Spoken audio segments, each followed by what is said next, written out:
মা বাবার শপিং। মায়ের ক্লোজ ফ্রেন্ডের বার্থডে ছিল আর তিনি সবাইকে ইনভাইটও করেছিলেন। গাট্টু চিংকি খুব এক্সাইটেড ছিল।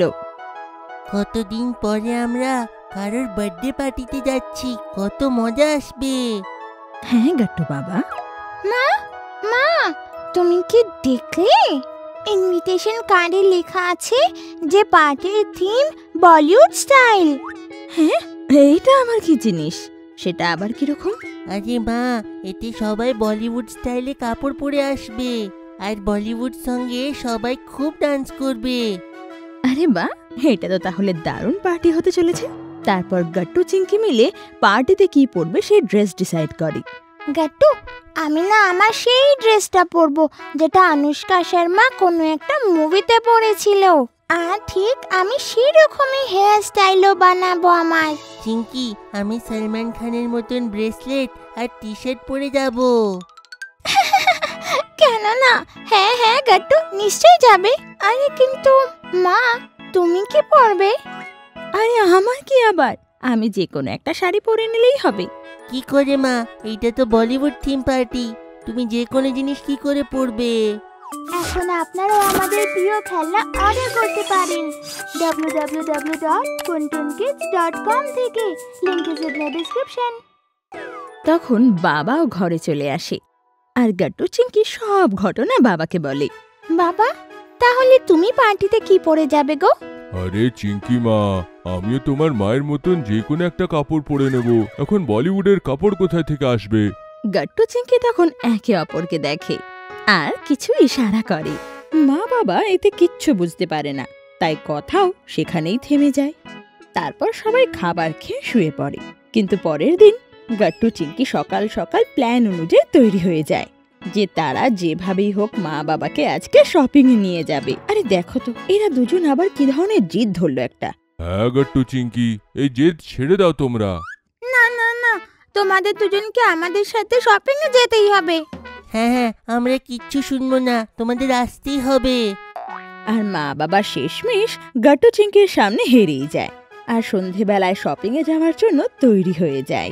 গাট্টু চিংকি নিজের এই জিতে খুব খুশি হয়। তো বলো বাবা মা, তোমাদের কি জিনিস দিয়ে শপিং শুরু করার আছে? আগে মায়ের জন্য একটা ভালো ড্রেস নেওয়া হোক, তারপরে আমার জন্য একটা শার্ট নিয়ে নেওয়া হবে। না বাবা, শার্ট নয়, একটা কুল ব্ল্যাক টি শার্ট নিয়ে নিও।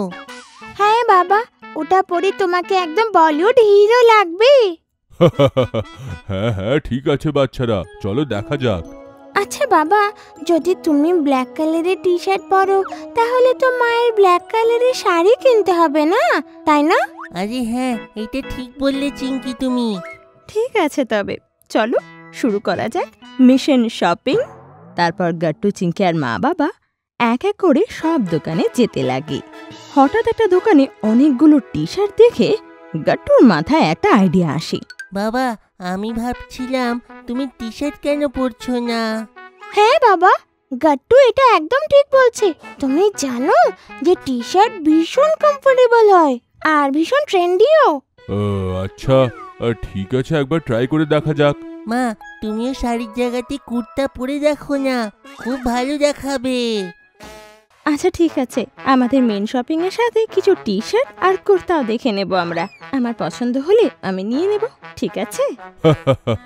মনে হয় গাট্টু চিংকি আমাদের পুরো স্টাইল চেঞ্জ করে দেবে। তারপর গাট্টু চিংকি আর মা বাবা মিলে শপিং শুরু করে। এখানে তো টি শার্টের কালেকশন এত ভালো নেই, চলো অন্য শপে গিয়ে দেখে নেওয়া হোক। হ্যাঁ বাবা, এখানে তো ব্ল্যাক ড্রেসটাও ঠিক পেলাম না, আর না কুর্তা। অনেক খোঁজাখুঁজির পর গাট্টু শেষমেশ বাবার জন্য পছন্দের টি শার্ট পেয়ে যায়, কিন্তু মায়ের জন্য কুর্তি আর ড্রেস এখনো পাওয়া যায়নি। আরে এটা তো ভীষণ খারাপ, এত মল ঘোরার পরেও মায়ের জন্য একটা পছন্দ করে কুর্তি পেলাম না। কোনো ব্যাপার না চিংকি, আচ্ছা একটা কাজ করি, আমার যে ব্ল্যাক শাড়িটা আছে ওটাই পরে নেব, বাবার সাথে ম্যাচিং ম্যাচিংও হয়ে যাবে। না মা, একদম না, তোমাকে তো ড্রেসই পরতে হবে। আরে তো এক কাজ করো না, অন্য কালারের একটা ড্রেস নিয়ে নাও। না বাবা, তাহলে তো মজা হবে না, তুমি আর মা ম্যাচিং ম্যাচিং হবে না। তারপর একটা দোকানে বেশ দারুণ দারুণ কুর্তি পাওয়া যায় আর সেখান থেকে মা নিজের জন্য 3-4টে কুর্তি নিয়ে নেয়। আর মা যখন সেই কুর্তিগুলো ট্রাই করে তো গাট্টু, চিঙ্কি আর বাবা খুব প্রশংসা করে। মা, তোমাকে তো খুব ভালো দেখাচ্ছে। কখনো শাড়ির সঙ্গে সঙ্গে তোমাকে কুর্তাটা পরা উচিত। হ্যাঁ চলো, ফাইনালি মায়ের একটা জিনিস তো পাওয়া গেল। হ্যাঁ, এবার তাড়াতাড়ি যেন ড্রেসটাও পেয়ে যাই, তাহলে তো দারুণ হবে। এভাবে খুঁজতে খুঁজতে রাত হয়ে যায় আর সবাই ক্লান্ত হয়ে পড়ে। সোনা, এবার আমি হাঁপিয়ে গেছি খুব। পাওয়া যাচ্ছে না যখন ছেড়ে দাও না, ব্ল্যাক ড্রেস বাদ দাও। হ্যাঁ বাচ্চারা, এখন বাড়ি যাওয়া যাক। গাট্টু, চিঙ্কি খুব উদাস ছিল, কারণ মায়ের জন্য ড্রেস পাওয়া যায়নি। কিন্তু ওরাও বোঝে যে অনেক লেট হয়ে গিয়েছে, তো ওরা চুপচাপ মেনে নেয়। আরে বাবা, তোরা উদাস হোস না, আমি কালো শাড়িটা পরবো তো। হ্যাঁ বাচ্চারা, তোমরা চাইলে আমি এই শার্টটা পরেই নেব, তোমার মায়ের শাড়ির সঙ্গে ম্যাচিং। গাট্টু, চিঙ্কি এখন উদাস ছিল, আর তবু রাজি হয়ে যায়। মা বাবার এটা ভালো তো লাগছিল না, কিন্তু ওদের কাছে অপশনও ছিল না। তখনই চিঙ্কির নজর একটা স্টোরে যায়, যেখানে দাঁড় করানোর ডামি মডেল একটা দারুণ ব্ল্যাক ড্রেস পরেছিল। ও তো আনন্দে একদম লাফিয়েই ওঠে। মা, বাবা, গাট্টু, ওই দেখ, মায়ের জন্য ড্রেস পেয়ে গেছি।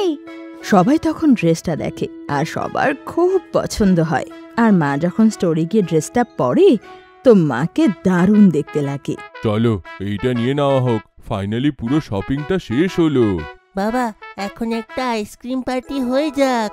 হ্যাঁ হ্যাঁ, এটা তো খুব বড় সফলতা, এটাকে তো সেলিব্রেট করাই উচিত।